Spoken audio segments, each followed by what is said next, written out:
Hello, what's going on? And welcome back to another episode of the Alternative Living Podcast with the Indie Projects. I'm Theo. And I'm B. And today we are going to talk all things Norway, Scandinavia, and travelling in that part of the world and why we originally went there. Yeah, exactly. So a little bit of background on us, if this is your first time listening to the podcast or you don't know who the hell we are.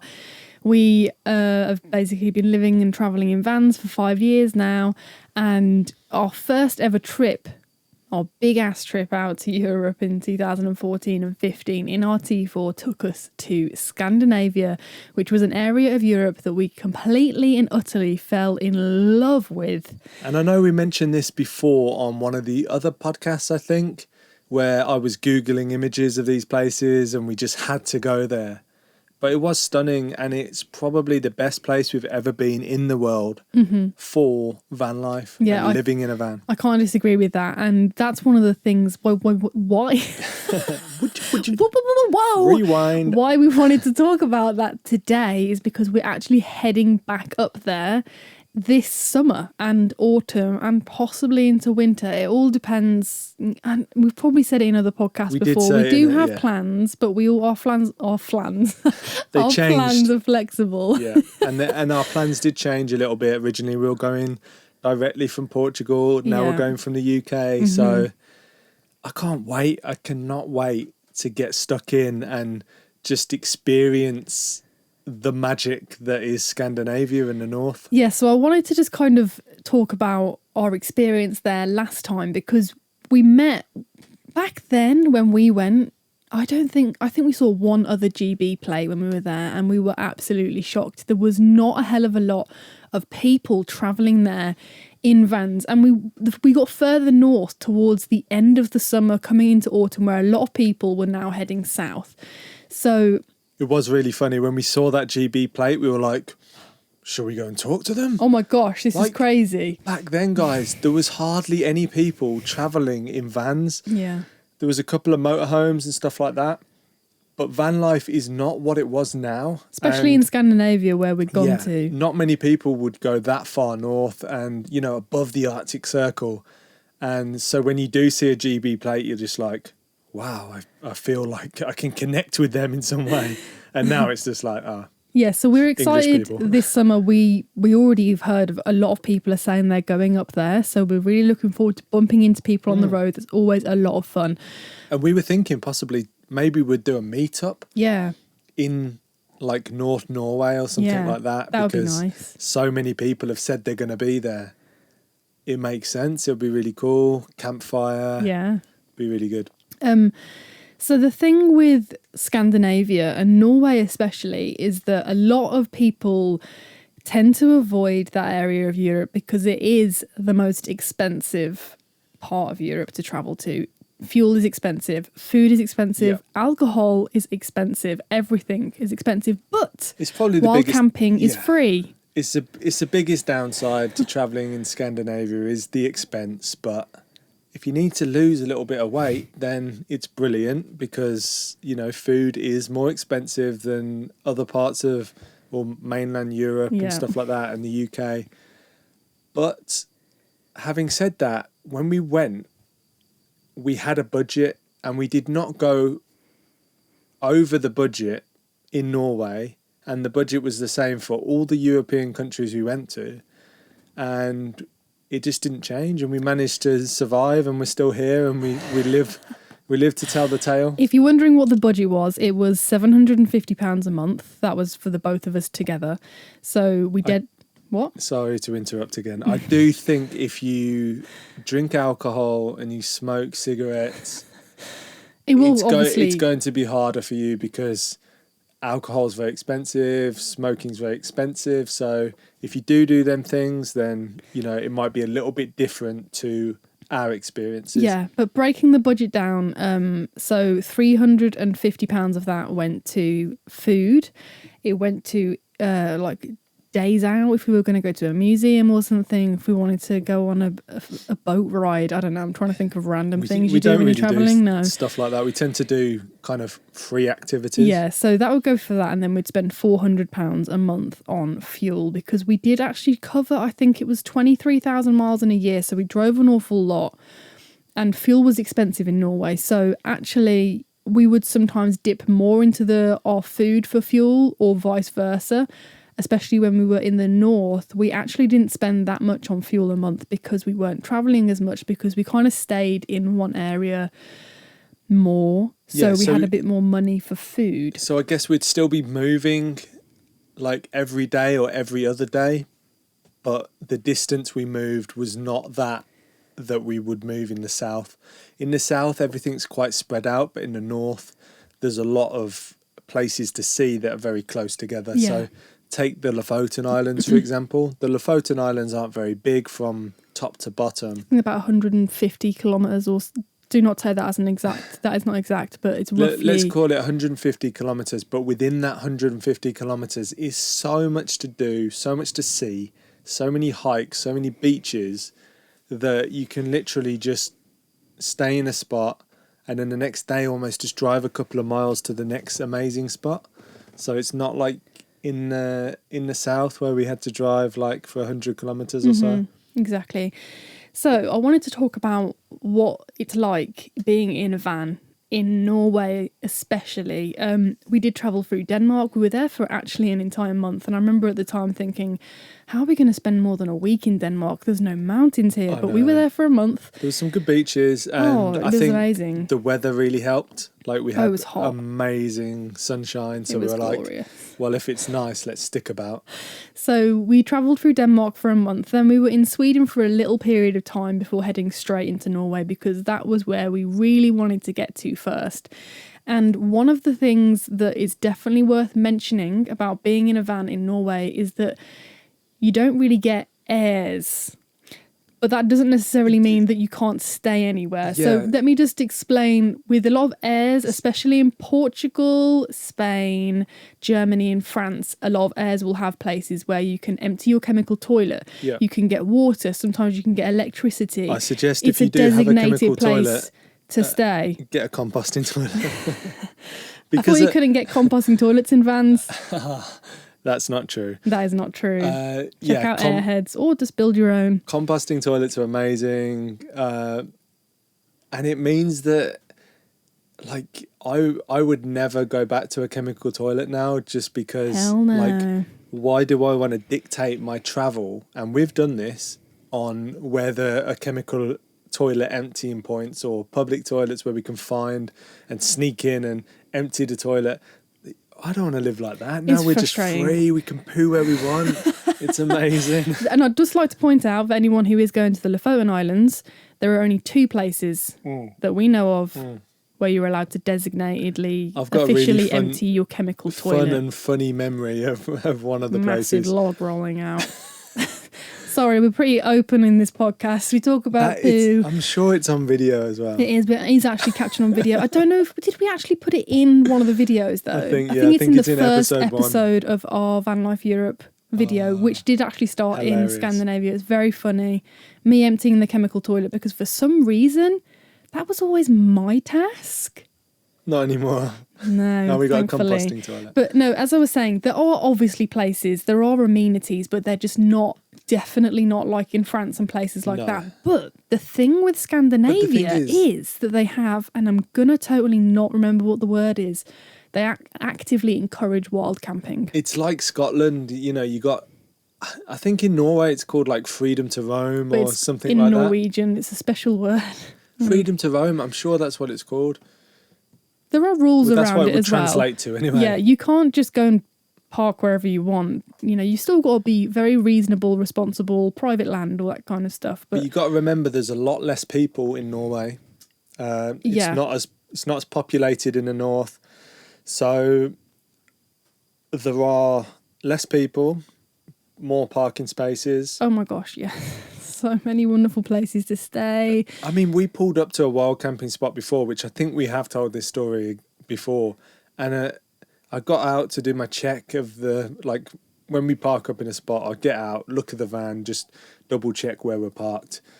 And we were next to a fjord, and like literally a whale Oh my god. just came out of the water, and I'm just like, That was insane. where are we? This is unbelievable. So yeah, we definitely stayed there and tried to spot that whale again. Yeah, so another amazing thing about Norway, and obviously this is for the whole world, wildlife is everywhere, but in Norway we felt a way more, like we saw a lot more wildlife. The people are really wherever friendly. we were. What's wildlife and people got to do? they seem really like relaxed, don't they? The people. I mean, and the wildlife. The wildlife's relaxed. Yeah, the wildlife's relaxed. I mean, you know, you've got whales just hanging out next to your van doing what they want. But not just Norway as well, Sweden. Like North Sweden's great, or Central Sweden. Yes, the whole of Sweden we drove through. I mean, we did have to kind of shoot through. We did some Sweden amazing... because we timed it badly. Not the Kungsleden, but we did some other hikes in Swedish national parks, which was amazing. I've probably butchered that. Soderalm, I've probably said that wrong as well. But they have cabins where you can stay, and like firewood just there. You can chop up your own firewood. It's unbelievable. Like, it's just something we don't experience in the UK. I know in Scotland you've got the bothy culture and stuff like that, but they're few and far between. There's not loads and loads of them, and they are very, very basic, the bothies of what I've seen, compared to these cabins maybe in Sweden and Norway. It's a bit more comfortable, let's say, than, you know, a raw stone building. But I love a good bothy, definitely. But it's just a different vibe, I think, in Sweden. Being and Norway. Outdoors is massively encouraged in do. those areas. They really encourage people to be outdoors. It's in their culture, like, that's how they grow up, and like in school and stuff, they go hiking. Like these people, whole families go hiking and camping together and spend all summer outside building fires and doing all these different activities, which I feel like we don't really have built into us in the UK. No, definitely not. Like I was talking about in a couple of podcasts ago about how I wasn't really keen on the idea of wild camping when you first ever suggested it, whereas in Scandinavia, wild camping is the thing. Everyone does that. They wouldn't bat an eyelid. Like we met a great woman actually in a beach called Kalvika, which is like a hidden beach in Lofoten Islands. Amazing place. And Katarina. Yeah, we met Katarina, and yeah, she's so adventurous, and I just see like her Insta stories and stuff, and she'll just hike to the top of a mountain. Just bivvy.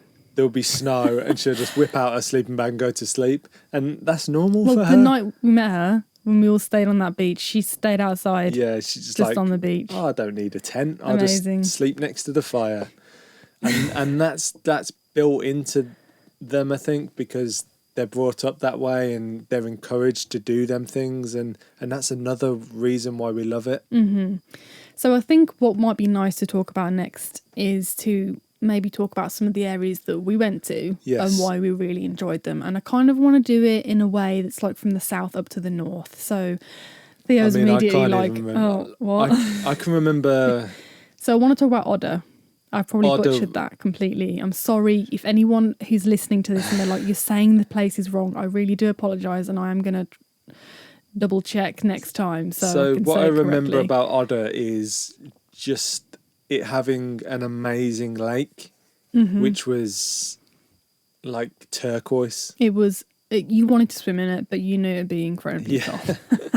You knew you would jump in and die from the cold, probably, because you're just not used to that. But Odda was like a gateway to some absolutely splendid hikes. There's a very, very famous one in Norway that you guys will have... You might not have even realised it was that, but you will have seen images of it online. Trolltunga. And that was the first big hike that we ever did, actually. That was. And I'm really proud of us for that, because we just got up super early and just went and did it, and it starts with this crazy like uphill Yeah. like vertical hike. Uh-huh. So you can either hike up the path or there was an old funicular that was closed down. You weren't supposed to, but everyone went up there. which is basically like Don't do that. it's like a massive staircase. It's like it must be like a couple of miles long or something. It's it felt ridiculous. like it went on forever, and it was incredibly knackering. But that's the hardest part of the whole hike. The rest of it, because I think it's 11 kilometres there, 11 back. I reckon that was probably a kilometre. Yeah. So the next 10 are just basically rolling hills, and the landscape is gorgeous. We got up so early to get there because we wanted to get an amazing photograph on this Troll's Tongue, and we got there, and it's kind of like we got there at 10 a.m. It's like the Instagram like expectation versus reality kind of thing. And basically what happened is you get there and there's a massive line and you have to queue up to stand on this rock and get your photograph taken in front of everyone. Which, but, posing is a bit awkward. Still an amazing experience. And we got the photos, which as a photographer is quite important. We got the photos. Stunning memories from that place. Definitely recommend doing the Trolltunga hike if you get a chance. Yeah, exactly. It was a life-changing experience. It was the first hike that I'd ever done that I can think of that was that long, especially in a foreign country.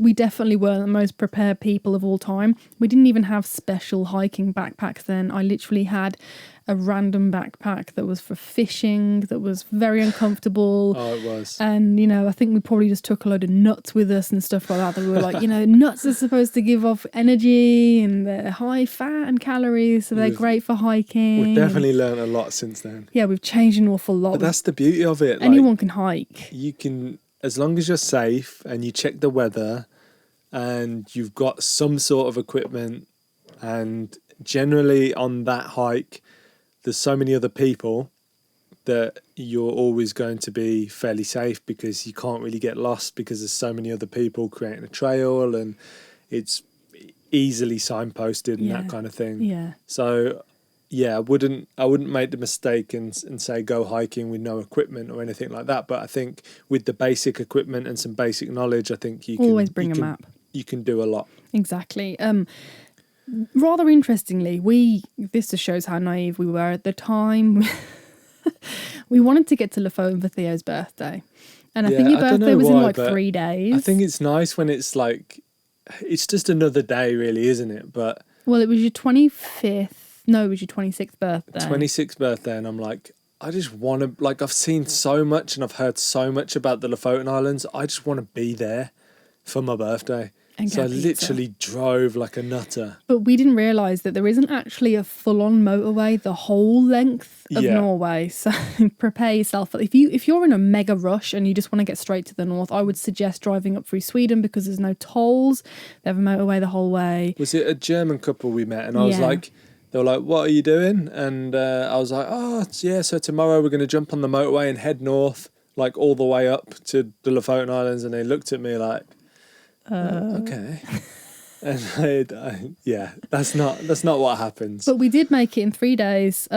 We just drove all day and then we'd camp at the side of the road. There was a lot of, not just at the side of the road. One of our things that we always stick to is that we will never just camp right at the side of the road. It's just a fear that we have that someone could drive into us or something. So wherever there's somewhere with a barrier off the road or just away from the road, we will stay there. So that's what we did. It was great. Like there's a massive sign when you get into the Arctic Circle and it feels like such an achievement when you get there. It's mad. It's amazing. It is pretty cool. And the landscape starts to change. Yeah. And the mountains start to get bigger and you start to see these amazing views from the road, and depending what time you go, snow-capped mountains and stuff like that. Yeah, exactly. The problem is because we rushed up there within 3 days, we kind of missed out middle Norway. So we can't really recommend anything there. Was that your insides? My insides are making funny noises. But for us, basically the whole of Norway is just absolutely gorgeous. So when we got up into the north and we headed to the Lofoten Islands, we didn't have a plan for how long we were going to be there. We actually ended up being in that general area between Lofoten and Tromsø for about a month and a half. We definitely overstayed, really, for the tyres that we had on the van. Oh. And stuff like that, and we didn't have any heating, and again, we've told this story before, but we had -8 inside the van, which not a lot of people would be able to cope with. Well, and also no sleeping bags. We were massively up. unprepared. We were summer people. We wrapped up in everything. We, wore all the clothes we could to bed, and that's just because the passion for the country and never wanting to leave there because it was so stunning. And one of the main reasons... Oh, and Northern Lights. That's what I was just going to come on to. One of the main reasons we were up there for so long was because we experienced the Northern Lights, and it just trapped us into being in love with it. Yeah, okay, go on then. B is a person who doesn't even get out of bed for the Northern Lights anymore because she's seen them that many times. And I think that's definitely a very privileged, part of traveling is, especially in a van, you can hang around and wait. You haven't got to just book in on your holiday. And the amount of people I've heard who are booked to go to Iceland, booked to go to Norway, and they've got a week or 10 days, and the Northern Lights don't come out, they don't see anything, and then they have to go back to work. And so sad. That's heartbreaking for me to hear that, because we were so lucky, and we watched the Northern Lights pretty much every night for a month. It was unbelievable. Exactly, it was. It was like one of the best times of our lives, definitely. Yeah, it was, which is why we overstayed. And that's why we're going back. Yeah, that is why we're going back, and I'm so excited to go back, especially because the weather in Norway is incredibly similar to the weather in the UK in that it can rain for a week or 2 weeks. So in our small van, it could get a little bit frustrating being trapped inside, but we've been in our van now since November, and there has been rainy times, and it's so much different being in our bigger van stand in up, the rain. We've got heating. Heating is going to make so much difference that far north, because even in the summer it can get cold, so if it's been raining for a week and you just want to well, heating's just great for drying your stuff as well. Yeah, exactly. Put the heating up and just chill. Exactly. And this time as well, another thing that will be different is internet, because we didn't actually have, back in the day in 2014, internet over in Europe was not the same. It was really bad. You can just roam the whole way around, so it's going to be different for that as well, which is quite cool. So that should make it a lot easier to upload videos and kind of work that far north. So I'm excited about that being a little bit easier, because we did used to camp out at a petrol station called Statoil, and you get free Wi-Fi for a certain amount of time. I think it was only for an hour. It was either half an hour or an hour. So yeah, it's pretty heartbreaking when your Statoil free internet runs out and you're back to reality. There's actually going to be quite a few things that are going to be different for this trip from last time when we were there. Firstly, our gas situation is different, so we really need to prep in advance and see if you can get LPG in Norway where. I've heard quite a few people say that LPG is hard to get, and apparently it's non-existent in Finland. So we really need to plan and figure out what we need to do and how we're going to manage that, whether it's we get a new regulator for a different kind of gas that you can get in Scandinavia, but that's all things that you should think about before you go on a trip. You don't want preparation is key. Yeah, you don't want to end up not being able to get gas, because that puts you in a very bad situation. It's stressful. It's not nice not being able to get stuff that you need. So definitely prep in advance. Whatever countries you're going to, make sure that you've got all the stuff that you need. We did back in the day buy the AA handbook, which was brilliant for Europe. Gave us a lot of advice, and we did actually write, and it's still available, a free ebook, a rough travel guide to Europe, I think. Yeah. So if you don't know about that ebook, go and check it out, because many of the points are still relevant. We still have people contacting us today saying, I downloaded your ebook, found it very useful, and thank you. So It's free. Yeah, go to Might as well read it. indieprojects.com/ebook, or just go on our website, theindyprojects.com, and you will find it. It's easy to find and it's free, and you can download it and do whatever you want with it. So hopefully that will be helpful. But yeah, LPG is something we've got to think about. Yes. But this is a top tip that I'm about to bestow upon anyone The who Indie cares Projects top tips. of the day. Get a backup gas. And when I say get a backup gas, I mean get a little camping stove Yeah. with little gas that you can use in times of emergency, because I'm sure you guys know, if you've watched any of our videos, we've run out of gas before and not been able to get it. When we had camping gas, it would always run out at the most irritating time, and you're just stuck. And if it does, it's not ideal, because obviously they're usually just a one burner if you have like a camping cooker thing.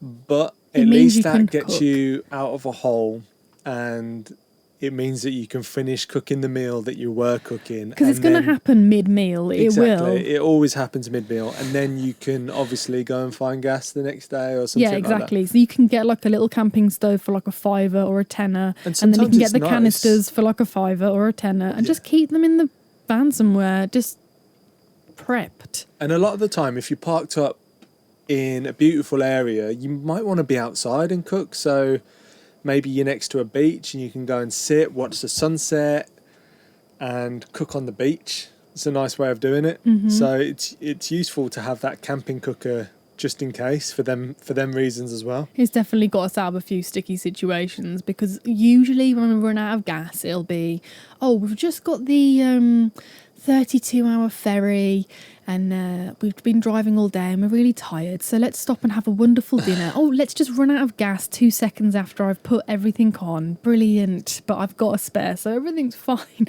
At the time, you're just like, my patience is being tested and I'm just going to go to bed hungry. But no, it's worth it, honestly. Thank me later. Before we get on to the next point, I don't know if you guys can hear on these microphones. Stormy.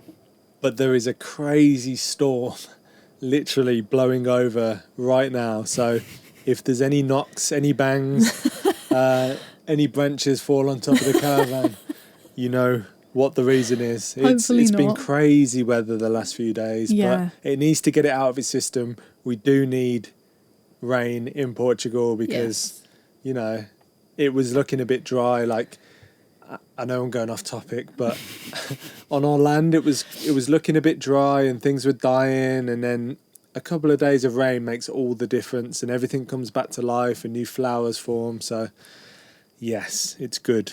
So we will see how the storm goes. Another thing worth mentioning is I found it quite hard to find laundrettes when we were in Norway, so I did a lot of hand washing. I think that's due to probably more people have the facilities in their own homes up there. Yeah, probably. I mean, they're more self-sufficient, aren't they? Yeah. It's in the culture, especially north, like they can look after themselves. And well, they're going to have to, because you're in areas where you are going to potentially be cut off from people due to the weather.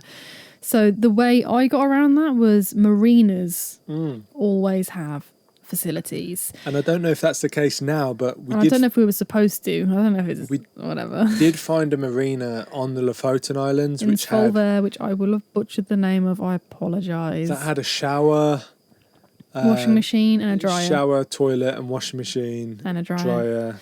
Yes, and we had to get a special card from the tourist office that was 100 crowns.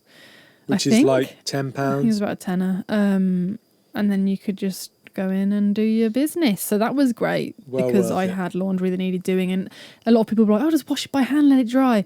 When it's raining for 2 weeks, you can't let it dry. Harder, so it's just easier to just find somewhere with a dryer, or even better, if you can be friends with someone who has a washer and a dryer. The thing is, we've been spoilt this winter. Obviously, it's our first full winter in Portugal, and we've had nothing but sunshine pretty much. I know the last few days has been rainy and stuff, but it's been incredible. And yeah, I am wondering how we're going to cope with the rain in Norway, because we literally haven't seen rain all winter. But I think we're just doing it the opposite way round, really. We can't hide from the rain all the time. Rain is a fact of life. It's So, whatever. if we don't get it in the winter, we'll get it in the summer. And we are going via the UK, so it'll probably be raining I'm there. not prepared to go back to the UK. I don't know. It's going to be cold, I imagine. It's going to be drizzly. Who knows? But it might be nice. It does have fish and chips though, and Nando's. So Yes. there's always a The silver food lining. the food is a good one. So those are some of the things that definitely I think can be useful to people. And also we did, like back in the day when we first started traveling, we had a travel blog that's still alive, still there, and it's connected to our website, and we did blog posts all about Norway And with it's beautiful imagery. full of photos, full of good information of our travels in that part of the world. So yeah, go check that out as well, because that really might bring some good information that you didn't think of or you don't know about an area. Go and check that out, because that was us really exploring and finding new places. And talking about new places, we have actually been back to the Lofoten Islands and North Norway in a hire car.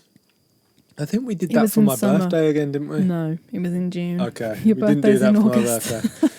Anyway, I'm sure it was for my birthday. Maybe It it was was like a not. late birthday present or No. early birthday present or It something. was nothing to do with your Anyway, birthday. it wasn't to just do with my stop it. birthday.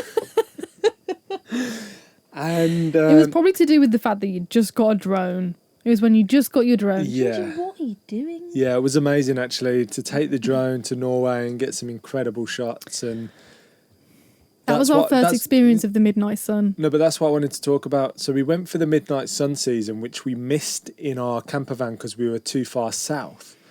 And obviously, in the south, it would still stay really light, quite late. Yeah. But obviously, midnight sun's like 24 hours of sunshine. It sent us crazy because there's this beautiful light. You don't want to sleep. You just We like, didn't this sleep is for 10 incredible. days. But what we did experience is somewhere where we didn't experience in the van, which was even further north, which goes by the name of Senja. Mm-hmm. And that's it's a national park, isn't it? I think, Senja. I don't know. Anyway, it's a beautiful place. I'm pretty sure it's a national park or some natural interest. And there's some amazing hikes there. We can't wait to do some more hikes there because one of the hikes we did, we hiked up the wrong mountain. We wanted to hike up the mountain that you have a view of the place we were standing on. And we got there and we literally hiked it at like 3 a.m. Yeah, something. that's it. We did the hike at midnight, so Right. we were tired Got back at anyway. 3 a.m. We did the hike. We ran up there. We did it within, I think, was it like 40 minutes or something insane? ridiculously We literally ran up that hill and we were like, yeah, we're up here. And then we were like, why can't we see? Yeah, where's the view? Where is it? And then we were like, oh, we're standing on it. Absolute idiots. And it was still incredible, but it wasn't the image that I was after. I was No. like, I'm on it. Like, it was frustrating. And but by that time, we were tired because we'd done a big hike and it was the middle of the night. So we were just like, we're going to have to come back here. So we will be going back there and doing the hike we actually planned to do. And can you remember when we went swimming on the way to Senja in that beautiful, I forgot about like, that. alpine That was cold. water? Mm-hmm. And it did feel like we froze to death, but it was incredible. Like, it was so nice. There was snow on the mountains. Oh, it was gorgeous. And we were swimming in this river. It was beautiful. It was really wonderful. It's funny, you forget about those kind of things and you just totally reminded me of that. That was really cold. And I remember when oh my, Gingy, what are you doing? What is she doing? Gingy's gone crazy again. Because it's stormy, we brought Gingy in. She's been out all day. But yeah, crazy. Gingy hates the wind. Theo got attacked by like some mad hornet thing, I think, when you got out. Yeah. And you were just covered in these big ass bites. It was funny. It wasn't funny for me. But this time I think we're even going to go even further north, possibly. Possibly. I don't know where that Theo's lisp suddenly came got from. a lisp. That shouldn't be funny, but it's very funny. So possibly we are going to go all the way to the Russian border and see what Norway is like up there. Why not, eh? So yeah, that should be good. And I'm not sure like how long we're going to stay there, but we're probably talking from about June to like October, mid-June to like November. possibly. So we want to hang around for Northern Lights, which come out around September. And then we want some snow as well, I think. I think some snow would be great to experience, especially in the new van with the tyres and stuff like that. It'd be amazing with the heater to just feel comfortable but be surrounded by snow. So luxury. That's something we want to do. What else? I'm not sure what else. I just want to be there. Just within the majestic scenery. Yeah, we can't wait. It's going to be see incredible. Gingy there as well. Yeah, Gingy's going to have she loves the mountains, a whale of a time watching whales. Yeah. It's going to be incredible. We can't wait to bring you guys along with us. We're going to try our absolute hardest to document everything and to the best of our ability. So there will be some amazing travel vlogs coming out every week. And then we also have a secret project that will be coming out as well after. And then secret project will be coming out after that. So it's all go.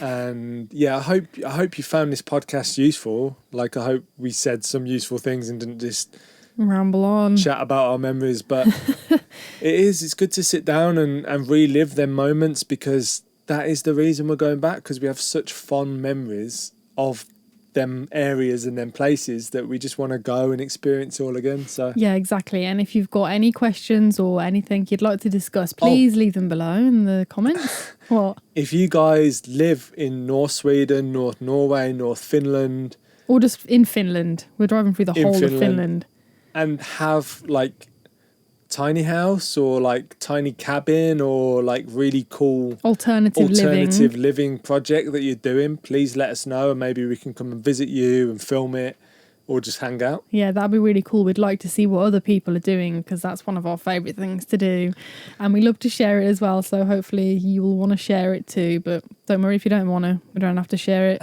but we'd love to see it. But yeah, reach out to us, send us an email or message, Instagram. But yeah, thanks for listening. Thanks for watching.